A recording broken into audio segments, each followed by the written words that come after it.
우리 성도들은 하나님을 믿고 우리가 신앙생활하는 그 궁극적인 목적이 뭐냐면 우리가 바로 하나님 나라 영생에 이르는 것이 우리의 궁극적인 목적입니다. 하나님께서 우리를 구원하셨을 때 그 구원이라고 하는 것은 영적인 것입니다. 이 땅, 이 세상의 정치적, 경제적 구원이 아닙니다.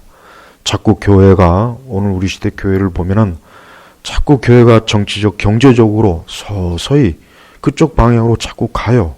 그래서 교회가 천국과 영생, 영적인 것, 하나님의 심판, 지옥의 형벌, 구원, 영생, 이런 주제들로는 잘 설교를 하지 않고 자꾸 이 세상에 초점을 둔 그러한 관점으로 교회가 자꾸 갑니다. 여러분, 세상이 아무리 좋아진다고 해서 이 세상이 천국이 됩니까? 이 세상이 아무리 좋은 것이라고 해도 거기엔 죽음이 있습니다. 늙고 병드는 게 있습니다. 슬픔이 있습니다. 자살이 있습니다. 괴로움이 있습니다. 쓴 뿌리가 있습니다. 세상 어느 곳을 가도 다 그래요. 또 오늘 우리 시대를 보십시오. 갈수록 온 세계가 정치적으로 불안정하죠. 경제적으로도 불안정하죠. 문화적으로도 얼마나 악이 가득합니까? 우리는 이 모든 것들을 볼 때, 이 땅은 절대 우리 사람들에게 안식할 곳이 못 되는구나. 이 세상은 결코 우리 사람들이 평안하게 살 수 있는 곳이 못 되는구나 하는 것을 누구나 알 수 있습니다. 하나님 믿지 않는 사람들에게도 물어보십시오. 세상이 좋습니까? 어느 누구도 세상이 뭐가 좋습니까? 날마다 이런 문제 있고 저런 문제 있고 고통이 있고 이게 뭐가 좋습니까? 믿지 않는 사람들도 그 정도는 다 알고 있습니다. 하물며 우리 그리스도인들은 어떻게 되겠습니까? 우리 그리스도인들은 더욱 내가 어디를 향해 가겠는가? 내가 어디를 향하여 내 인생의 방향을 정해야 되겠는가?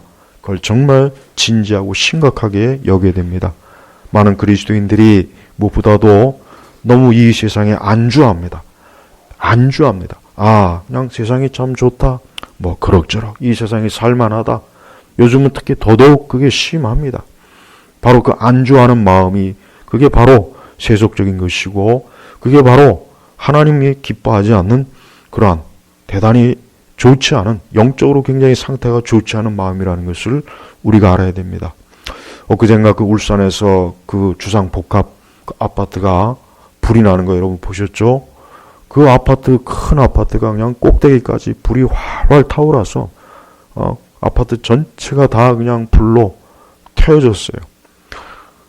그 한밤중에 갑자기 그 에어컨 그 실외기인가 거기서 불길이 시작됐는데 그나마 그래도 감사한 것은 한 사람도 다 사망자가 없다는 거.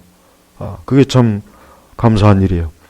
근데 그 안에 살던 많은 사람들이 그 불길로 인해서 얼마나 고통을 받고 두려워하고 얼마나 기가 막혔겠어요. 그런 일이 없었잖아요. 아니 거기서 불이 나가지고 그 아파트 전체가 불이 활활 타오라서 거기서 탈출하고 나오리라고 그들이 상상이나 했겠습니까? 꿈도 꾸지 못한 일입니다. 마찬가지입니다. 제발 우리 그리스도인들이 알아야 됩니다. 대단히 많은 그리스도인들이 오늘 이와 같은 말씀, 이 베드로 후서의 이와 같은 말씀을 읽으면 무덤덤합니다. 무덤덤해요. 그렇구나. 설마 이러겠나? 무슨 땅을 불사르기 위해서 이 땅이 얼마나 넓고 큰데 이걸 어떻게 불사른다는 거야 도대체? 이게 어떻게 그러니까 어떤 이성적으로 합리적으로 이해가 안 되니까 그렇겠지. 그러나 우리는 이미 벌써 베드로 시대 때에도 그런 사람이 있었어요. 뭐라고 합니까? 뭐라고 했냐면 벌써 이미 3절에 보니까 너희는 먼저 이것을 알아야 한다. 마지막 때 조롱하는 자들이 와서 자신들의 정욕대로 행하고 조롱하며 그가 재림하시는 약속이 어디 있느냐? 그러니까 벌써 이미 하나님께서는 마지막 때 되면은 사람들이 마음이 불신앙과 강팍해가지고 무슨 하나님의 심판이 있고 조롱이 있고 무슨 그런 헛소리 하느냐?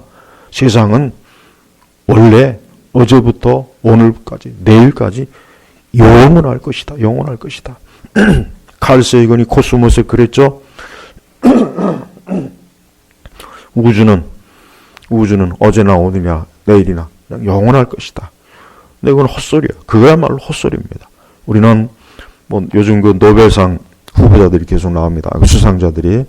우리는 이 세상의 과학이나 우리는 이 세상의 어떤 지식에 대해서 그거를 완전히 무시할 필요는 없습니다. 그러나 한 가지 중요한 것은 이 세상의 지식, 이 세상의 과학 원리는 많이 변해요. 자꾸 변해요. 변하게 돼 있습니다. 그러나 하나님 말씀은 변하지 않습니다. 아무리 이 조롱하는 자들이 와서 불신앙자들이, 세상 사람들이, 하나님 말씀 믿지 않은 자들이 아무리 주님의 재림이 어디 있느냐, 무슨 세상이 불로 심판을 받겠느냐, 무슨 그런 헛소리를 하느냐, 그런 말을 아무리 떠들어대도 그 말에는 진실성이 없고 그 말은 사실이 아니에요. 그래서 이미 하나님께서는 미리 경고한 거예요. 예. 사실 홍수 심판 때도 그랬습니다. 홍수 심판 때도 그 시대 사람들도 이미 벌써 노아에게 하나님께서 홍수 심판이 일어나기 전에 벌써 120년 전에 앞으로 하나님이 심판할 것이다. 물로 심판할 거다. 계속해서 경고했지만 누구 한 사람 들었습니까? 노아 그 8 식구 외에는 그 방주에 들어간 사람이 없어요. 방주에 들어간 사람이 없어요.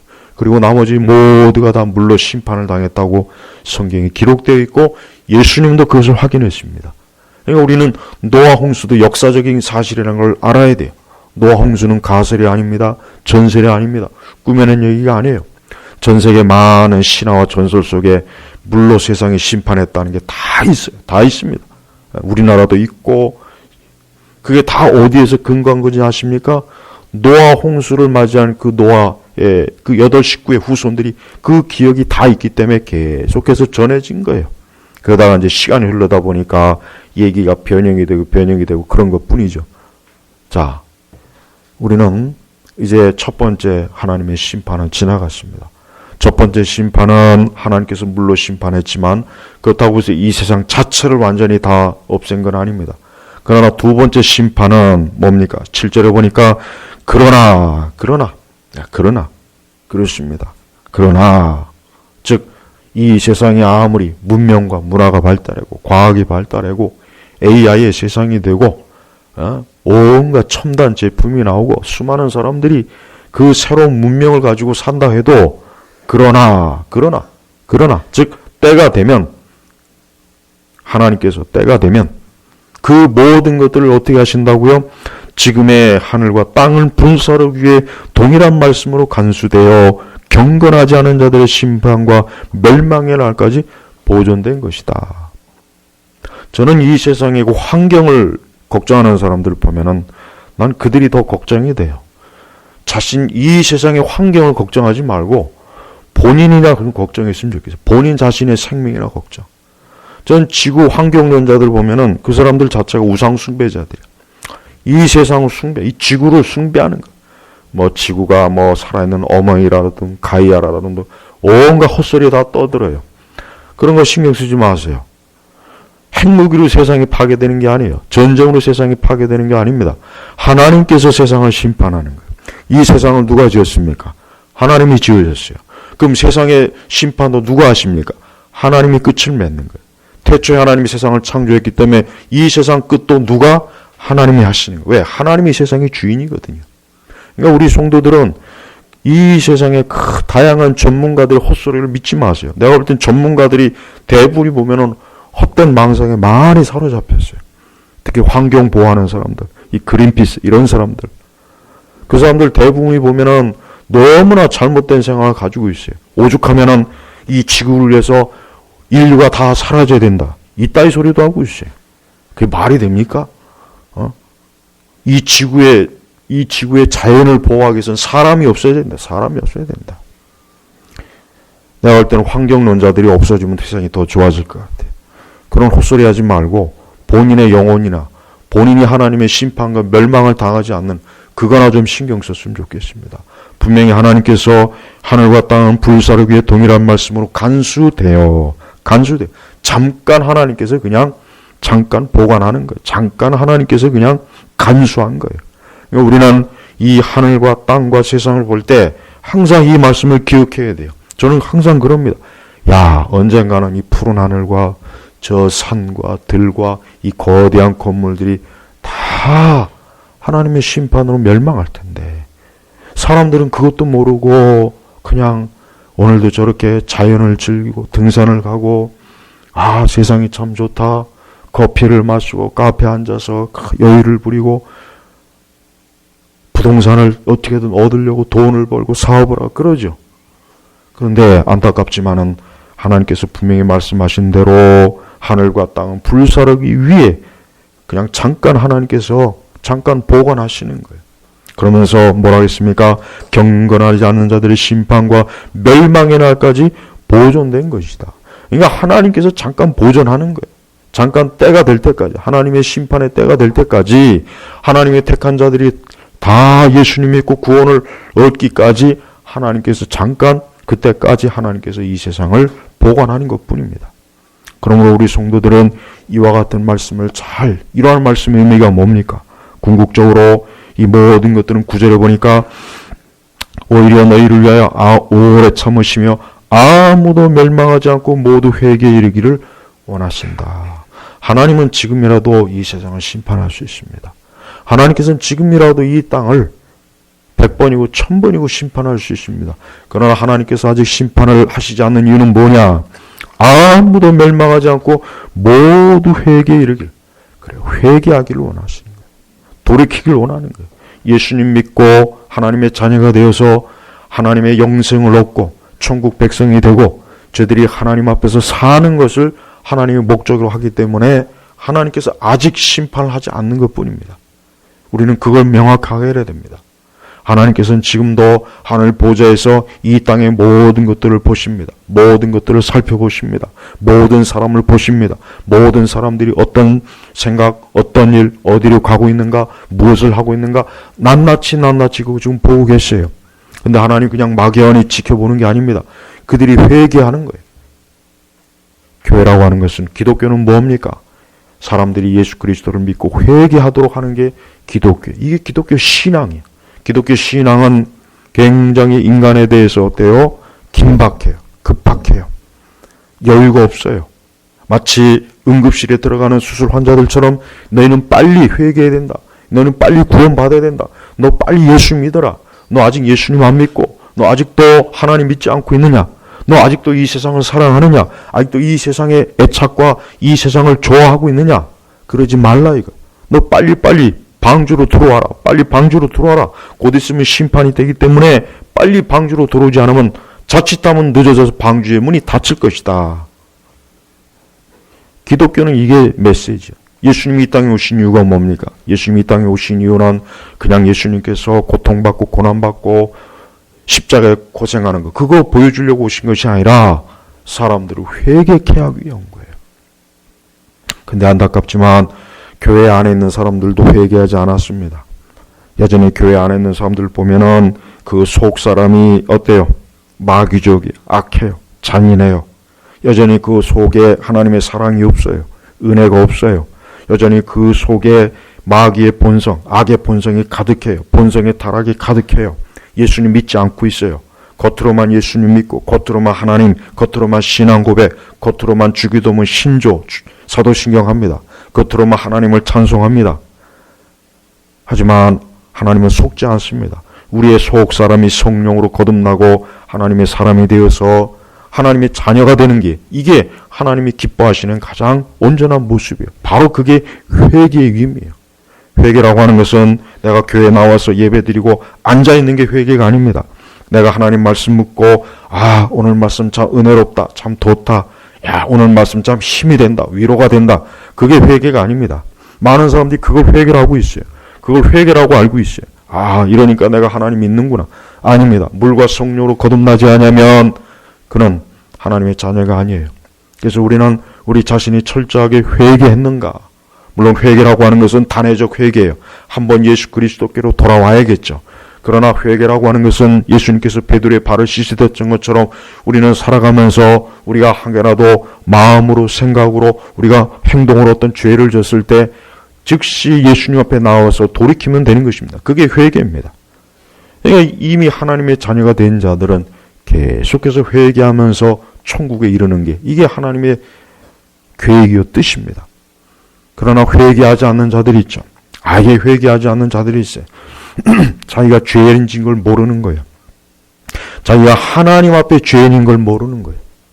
자기로 인해서 하나님의 아들 예수님이 십자가에 못 박혔다는 걸 아예 모르는 거예요. 그걸 인정을 안 해요. 전혀 그걸 의식을 하지 않아요. 어떤 양심의 약간의 도덕적, 윤리적인 감각은 있어요. 그러나 그게 회개가 아닙니다. 진정 회개는 우리의 속 사람이 내 죽어있는 영이 그리스도로 인하여서 살아서 내가 이제 하나님을 믿고 이제 나는 옛 사람을 죽고 나는 이제 새 사람이 되었습니다. 난 이제 애굽의 사람이 아니라 하나님 나라에 속한 자로서 이제는 살겠습니다 하고 단호한 결단과 함께 돌이키는 게, 유턴하는 게 그게 바로 회개입니다. 그런 사람만이 어때요? 이 심판과 멸망에서 건짐을 받는 것입니다. 어느 때 하나님께서 이와 같은 심판과 멸망의 날, 자, 심판과 멸망의 날까지라고 했죠? 이 날이라는 게 뭐야? 날, day. 이거 어떤 날이에요? 분명히 어떤 날이에요. 무슨 연애, 2000 몇 년도가 될지, 2000월 때 될지, 9월 달이 될지, 5월 달이 될지, 11월 달이 될지, 12월 달이 될지 모르지만, 무슨 날이에요. 지난주에 한글날 있었죠? 바로 한글날, 9일, 한글날. 자, 심판과 멸망의 날. 그러니까 성경에는 분명히 어느 한때, 어느 날, 그날이 심판과 멸망의 날이라 그때 온 세상, 하늘과 땅이 다 불사르기 위해 하나님의 불이 그 위로부터, 위에서부터, 아래로부터 온 세상이 불로 심판을 당한 겁니다. 여러분, 우리는 이 말씀이 어떻게 받아들여집니까? 롯의 사이들처럼 농담으로 받아들여집니까? 롯의 사이들은 소돔과 고모라가 하나님의 심판으로 망한다는 걸 믿지 않았어요. 롯이 그 얘기를 하니까 장인이 헛소리 하는구나. 이 장인이 지금 정신이 나갔구나. 농담으로 알아들었다. 농담으로. 헛소리 알았다는 거예요. 저는 이와 같은 말씀을 교회를 다니는 분들조차도 롯의 사이와 똑같이 이런 말씀을 읽으면은 무감각해요. 아, 그런가 보다. 여러분이 어느 날 몸이 안 좋아서 병원에 갔는데 암입니다. 그러면 어떻게 되겠어요? 그럼 걸어서 못 나옵니다. 다리에 힘이 풀려서 못 나와요. 아마 이제 죽었구나 그러겠죠. 그 암이라는 소리를 듣는 순간 그게 뭔지를 아는 거예요. 그러니까 큰일 났구나. 이제 내가 죽었구나. 어떻게 하지? 야, 내가 암이구나. 이제 난 어떻게 하나. 그 암이 얼마나 심각한지 아니까 그러는 거란 말이에요. 똑같아요. 우리가 이 하나님 말씀을 딱 봤을 때 그냥 무덤덤해요. 아, 그렇구나. 마치 소설책 읽듯이. 그냥 무슨 신문기사 하나 읽는 것처럼. 전혀 마음에 뭔가 마음에 불안함이나, 야, 이 심판과 멸망할 때 나는 어떻게 하지? 우리 가족은 어떻게 하지? 야, 어떻게 하지? 야, 진짜 큰일이네. 이걸 내가 준비하고 있나? 내가 지금 돈 벌고 먹고 마시고 결혼하고 사업하는 게 지금 중요한 것이 아니라 내가 이 심판과 멸망의 날에 내가 건짐을 받는가?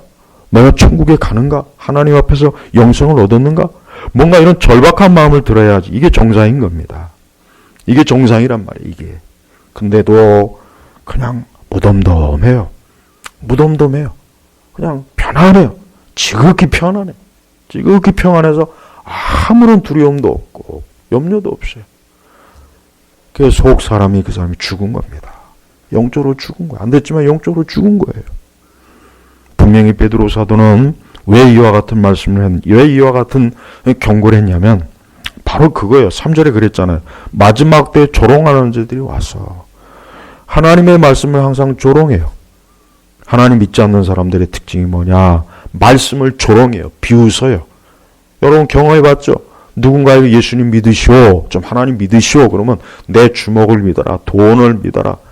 무슨 그런 성경의 말씀을 믿느냐? 조롱하잖아요. 벌써 심판이 있다 그러면 무슨 심판이 있고 무슨 죽은 뒤에 뭐가 있느냐? 죽으면 끝이다. 조롱하는 거예요. 다 조롱하는 거예요. 그렇습니다. 이 세상은 조롱하는 거예요. 하나님을 조롱해요. 믿지 않는 자들을, 우리 믿는 사람들을 조롱해요. 교회를 조롱해요. 하나님의 말씀을 조롱해요. 비웃는다는 거예요. 그게 특징이에요. 그러니까 이런 마지막 때 심판이 있을 것이다 라고 얘기해도 조롱하면서 자기들의 정욕대로 행하고 조롱하며, 그러니까 자기 정욕대로 자기들의 정욕, 그러니까 이 땅에서 동성애도 하고 온갖 악한 일들을 하면서 죄를 지으면서 어때요? 자기 하고 싶은 거 다 하면서 조롱하는 거예요. 심판이 어딨냐? 재림이 어디 있느냐? 야, 세상은 원래 처음부터 지금까지 있던 대로 있었을 뿐 앞으로도 영원히 있을 거야. 벌써 이미 성경에 미리 기록해 놨어요. 미리 기록해. 그러니까 오늘도 이런 현상이 그대로 일어납니다. 우리는 긴박하게 우리 자신의 영적인 상태를 알아야 됩니다. 무엇보다도 우리 자신이 믿음이 있는가? 난 예수 그리스도를 믿는가? 교회를 왜 다니는가? 신앙생활을 왜 하고 있는가? 내가 성경의 말씀을 정말 믿고 있는가? 나는 정말 이와 같은 말씀을 믿고 내 인생이 이와 말씀의 경고를 받으면서 항상 내가 살아가고 있는가? 항상 우리 자신을 돌아봐야 되는 것입니다. 8절에 보니까 사랑하는 자들아, 주께는 하루가 1000년 같고 1000년이 하루 같다는 이 한 가지 잊지 마라. 이 말씀의 의미는 딱 한 가지입니다. 우리는 시간의 제한을 받지만 하나님은 시간의 제한을 안 받는 거예요. 우리에게는 1년 전, 10년, 50년 전 이런 계산이지만 하나님께서는 시간 자체가 아예 시간 자체도 피조물이란 말이에요. 그러니까 시간이라는 것 자체가 하나님 앞에 구애를 안 받아요. 하나님 나라에 가면 시계가 없어요. 하나님 나라에 가면은 달력이 없습니다. 왜? 거기는 시간이 없어요. 그러나 이 땅은 시간이 있어요. 시간이 있단 말이에요. 시간이 있단 말이에요. 그러니까 이 말씀의 의미는 뭐냐면 사람은 1000년이다 2000년이다 계산하겠지만 하나님은 1000년이니 2000년이라는 시간 자체가 없다는 거예요. 그러니까 우리 편에서는 예수님이 2000년이 오셨다고 말해야 되겠지만 하나님 편에서는 예수님이 2000년 전이 아니라 예수님이 그냥 그 즉시로 오신 거예요. 한번 생각해 보십시오. 행여라도 한 100년 뒤에 오시겠지. 한 500년 뒤에 오시겠지. 1000년 뒤에 오시겠지. 내가 사는 세대는 주님 안 오시겠지. 그런 말 할까봐, 그런 생각할까봐 이 주께는 하루가 1000년이 같고 1000년이 하루 같다는 이 한 가지 잊지 마라. 그래서 이 말씀을 하신 거예요. 어느 때든지 주님이 오실 수 있다. 어느 때든지 세상의 심판을 받을 수 있고 어느 때든지 너희가 이 불의 심판과 멸망을 볼 수 있으니까 너희가 절대로 영적으로나 모든 면에서 안일하게 있지 말아라. 안일하게 살지 말아라. 하나님 믿는 자들로서 하나님 앞에 살아가라. 바로 그 말씀을 지금 우리에게 주시는 것입니다. 우리 성도들은 때가 악하다는 걸 알 겁니다. 때가 악해요. 우리가 지금 사는 세상을 보십시오. 때가 악하잖아요. 예배도 아직도 이렇게 자유롭게 드리기가 어렵고 아직도 많은 교회들이 비대면 예배 드리고 있고 예배당 오는 걸 두려워하고 오늘 예배당 가야 되나 말아야 되나 어떻게 해야 되나 그런 여러 가지 막 온갖 잡다한 생각이 많이 들어요. 그러니까 때가 악한 거예요. 때가 악해서 사람들이 우리 교회마저도 이 때 악한 때 길을 잃고 있어요. 어디로 가야 되나 어떻게 해야 되나 무엇을 해야 되나 그냥 우왕좌왕하고 있습니다. 그러지 말라는 겁니다. 그러지 말고 우리는 주의 오시는 날이 10절에 보면은 거기에 보면 오늘 본문 이유입니다. 그러나 주님의 날이 도둑같이 올 것이다. 그때 하늘이 큰 소리를 내며 사라지고 원소들은 불에 타서 부러지고 땅과 간에 있는 모든 일들이 드러날 것이다. 이 모든 것이 이렇게 부러질 것이니 너희는 어떠한 사람이 되어야겠느냐. 거룩한 행실과 경건함으로 하나님의 날이 임하기를 바라고 간절히 사모하여라. 그날에 하늘들이 불에 타서 부러지고 원소들은 불에 녹아 버릴 것이다. 그러나 우리는 주님의 약속대로 의롭게 하는 새하늘과 새 땅을 바라본다. 보십시오. 이렇게 명백하게 하나님께서 계시하셨어요. 그런데도 이 말씀을 부정하거나 이 말씀을 믿지 않거나 이 말씀이 난 와닿지가 않아. 설마 그러겠어. 어떻게 하늘이 풀어지고 이게 뭔 말이야 도대체. 뭐가 큰 소리 낸다는 거야. 무슨 새하늘과 새 땅이 새로운 아파트를 준다는 거야. 부동산을 준다는 거야. 교회 다니는 사람들도 이 말씀은 전혀 퓨베와 닿지를 않아요. 그 속에 그 마음이 어둡기 때문에 진리가 없고 육적이고 이 세상을 사랑하니까 이러한 말씀이 전혀 안 들어와요. 오늘 이 말씀은 누구에게 준 말씀입니까? 그리스도인들에게 준 거예요. 베드로 사도가 이제 곧 멀지 않아 주 앞에 가기 전에 이 땅에 남아있는 초대교회 그리스도인들에게 이 말씀을 성령께서 베드로를 통해서 계시한 겁니다. 그러니까 우리는 어떻게 살아야 됩니까? 너희는 어떠한 사람이 되어야겠느냐? 거룩한 행실과 경건함으로. 그래요. 우리 성도들은 우리가 살아가는 세상에서 참 살기 어려워요. 우리가 육적으로 살면 안 되잖아요. 우리가 영적으로 살아야 되겠죠. 근데 우리 자신이 불완전하죠. 여전히 죄악된 본성이 있죠. 우리 자신이 어리석죠. 미련하죠. 그러니까 얼마나 이 세상을 살아갈 때 모든 면에서 조심스러워야 되는 거예요. 그래서 거룩한 행실과 경건함으로 그리스도에게 초점을 맞추고 예수님의 성품, 예수님의 마음, 예수님의 사랑, 예수님의 뜻, 예수 그리스도께서 걸어가신 그 길, 그 좁은 길, 모든 것 거기에 초점을 맞추라는 겁니다. 이 거룩한 행실과 경건함이라는 것은. 그래서 우리 안에 모든 악한 본성과 악한 것들이 자꾸자꾸 회개되어지고 악한 행실하지 말고 나쁜 짓 하지 말고 모든 면에서 할 수 있는 한 선한 사람, 복된 사람, 은혜의 사람, 사랑의 사람, 긍휼의 사람, 용서의 사람, 모든 면에서 성령의 열매를 자꾸 맺어지고, 그러니까 천국에 가는 그날까지 계속 이와 같은 것들이 우리 속 사람에서 열매를 맺어야 되는 것입니다. 그게 바로 거룩한 행실과 경건함이라는 뜻이에요. 또한 기도와 말씀이죠. 늘 기도하고 말씀으로 깨어있는 것, 바로 이것입니다. 하나님께서는 이 약속을 반드시 지키실 것입니다. 또한 우리 성도들에겐 좋은 약속이 또 있죠. 뭡니까? 우리는 주님의 약속대로 의가 구하는 새하늘과 새 땅을 바라본다. 새하늘과 새 땅이요. 이제 이 첫 번째, 이 문제 많고 사고 많고 죄악이 많고 슬픔이 많고 심지어 죽음과 질병과 탄식과 고통이 많고 저주가 많고 한 이 첫 번째 하늘과 땅은 사라지고 불타 없어지고 새하늘과 새 땅, 의의 새 예루살렘이 어때요? 하나님께서 우리에게 주실 것입니다. 우리 모두 이곳에 가고 싶지 않습니까? 이곳에 가면은 기쁨이 넘쳐요. 이곳에 가면 영원한 기쁨이 있어요. 영원한 즐거움이 있어요. 여기는 죽음이 없어요. 근심이 없습니다. 염려가 없습니다. 고통이 없습니다. 괴로움이 없습니다. 원수가 없습니다. 근데 이 세상은 어때요? 매일매일 인간의 삶은 고통이에요. 괴로움이에요. 갑자기 무슨 일이 일어날지, 갑자기 밤에 자다가 우리 집이 불타가지고 이게 어떻게 될지, 내가 갑자기 무슨 질병이 들지, 무슨 사고가 날지, 갑자기 무슨 범죄가 당할지, 나를 죽이려고 하는 자들이 나를 또 죽일지. 이 세상은 예측할 수가 없어요. 이 세상은 원래가 이런 거예요. 아담과 하와가 범죄한 이후부터 이 세상은 그랬어요. 그런데 예수 그리스도를 믿는 하나님의 자녀들은 새하늘과 새 땅. 여러분이 어디를 바라봐야 됩니까? 새하늘과 새 땅을 바라보십시오. 저는 이것이야말로 우리 성도들의 궁극적인 안착지라고 여깁니다. 궁극적인. 만약에 새하늘과 새 땅을 바라보지 않으면 우리에겐 소망이 없어요. 우리 성도님들 정말 새하늘과 새 땅을 바라보십시오. 거기만이 우리가 안식할 것이에요. 거기만이 우리가 위로받을 것입니다. 거기만이 우리가 살 것입니다. 이 땅은요, 사람은 살면 살수록 많은 짐이 있어요. 고생을 합니다. 힘듭니다. 괴롭습니다.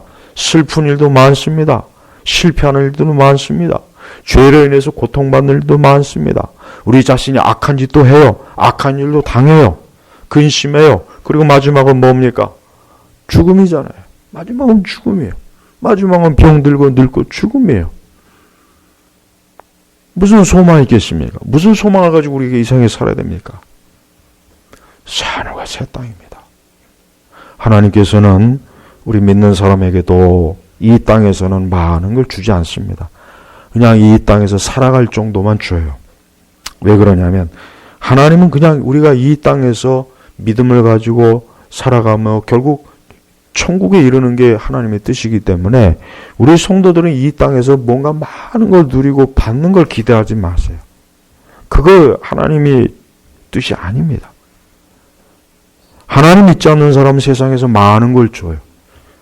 돈 많은 사람 치고 예수 믿는 사람 봤습니까? 재벌들 치고 예수님 믿는 사람 봤어요? 우리나라 재벌들은 거의 다 불교예요, 불교. 우리나라 재벌들은 거의 다 불교입니다, 불교. 이 세상은요, 이 땅을 사는 사람들에게 많은 걸 줘요. 그래서 돈도 주고 명예도 주고 쾌락도 주고 많은 걸 줍니다. 왜? 너희는 이 세상에 살다가 끝이니까. 그러나 하나님은 하나님의 백성들에게 많은 걸 안 줘요. 광야에서 이스라엘 백성들이 많은 걸 누렸습니까? 아니에요. 고생 많이 했어요. 광야에서. 그러나 가나안에 들어가면 젖과 꿀이 흐르는 거예요. 거기 들어가면 이제 모든 게 끝나는 겁니다. 그러니까 우리 성도들도 이 땅에 살면서 질병도 걸리고 고생도 하고 어려움도 겪고 그래요. 우리도 이 땅에 살면서 많은 험한 일도 겪고 슬픈 일도 겪고 우리 자신의 죄로 해서 고통도 겪고 수치도 당하고 부끄럼도 당하고 우리 자신도 늙고 병들고 우리 자신도 결국 그렇게 됩니다. 그러나 우리의 끝이 어딥니까? 새하늘과 새 땅이란 말이에요. 우리에게 궁극적인 소망이 있잖아요. 이 소망을 가지고 너희가 살아가라 뜻입니다. 베드로 사도는 이제 곧 머지않아 자기가 이제 하나님께로 갈 거예요. 그래 이제 남아있는 초대교인들을 보니까 이들이 이제 앞으로 신앙생활하고 그 많은 핍박과 고생을 할 텐데 하지만 두려워하지 말아라. 너희에겐 새하늘과 새 땅이 있다. 거기에 영생이 있다. 거기에 기쁨이 있다. 거기 죽음도 없고 슬픔도 없고 고생하는 것도 근심도 없으니까 그 땅을 바라봐라. 그러나 이 땅은 반드시 하나님이 심판할 거다. 불로 심판할 거다. 멸망할 거다. 그러니까 복음을 열심히 전하고 예수님 잘 믿고 하나님 잘 경외하고 하나님을 공경하는 그러한 인생을 너희가 살도록 하라. 이게 바로 베드로 사도가 말년에 하나님의 교회에 주는 하나님의 메시지인 것입니다. 오늘 우리 오원 성도분들 새하늘과 새 땅을 바라보십시오. 제발 새하늘과 새 땅을 바라보십시오. 이 세상 바라보지 마십시오. 이 세상 아무리 바라봐야 우리가 알다시피 좋은 게 없잖아요. 좋은 게 없어요. 좋은 게 없단 말이에요. 어딜 가나 결국 그 깊은 내면을 보면 어둠이에요. 어둠이에요. 죽음이에요. 적막함이에요. 빛이 없어요. 그러나 새하늘과 새 땅은 하나님의 아들 예수 그리스도의 그 영광의 빛이 생명의 빛이 영원 무궁토록 비칩니다. 우리 모두 거기에 가야 됩니다. 거기에 가야 됩니다. 속히 새하늘과 새 땅이 임하기를 기도해야 됩니다. 더 이상 이 세상의 고난과 고통과 그 온갖 악한 일로 인해서 시달림 받는 것을 소망하지 말고 항상 새하늘과 새 땅을 향하여서 나아가는 주의 백성이 되시길 주의 이름으로 축복합니다. 기도하겠습니다. 하나님 아버지 감사합니다. 오늘도 주 앞에 예배를 드립니다. 주여 언젠가는 우리가 새하늘과 새 땅에서 온전한 예배를 드릴 줄 믿습니다. 그때 오늘 말씀을 듣는 모든 이들이 그곳에 다 있도록 하나님 축복하시고 역사옵소서. 간절히 기도하며 예수님의 이름으로 기도 올렸습니다. 아멘.